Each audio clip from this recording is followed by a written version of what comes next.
Di natibag na dedikasyon sa kabila ng kalamidad. Yan ang ipinamalas ng medical professionals na patuloy na nag-aruga sa mga pasyente ng Cebu City Medical Center nang makaranas sila ng malakas na lindol.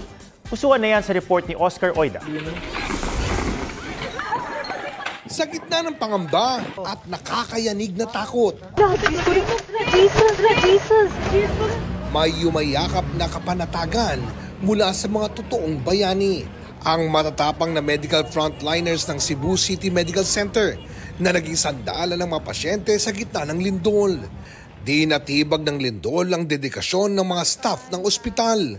Isa sa mga nakasaksi sa serbisyo nila ang estudyanteng si Kyle Mosqueda. Well, nagbundak ang ulan o galisod.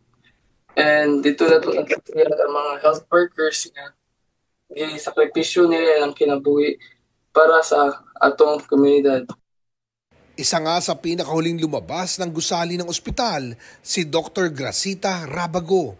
Sa gitna ng mga aftershocks, itinuloy niya ang pagpapaanak at matagumpay na iluwal ang isang baby boy.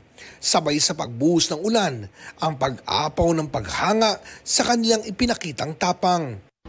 Hawak ang mga suwero, tulak-tulak ang mga pasyente, kinalong ang mga sanggol.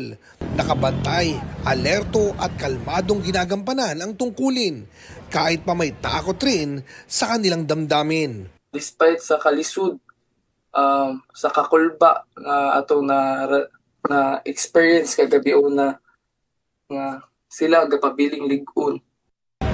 Maliit man o malaking sakripisyo, patunay sila na ang bawat Pilipino handang umagapay, handang tumugon at handa sa anumang hamon.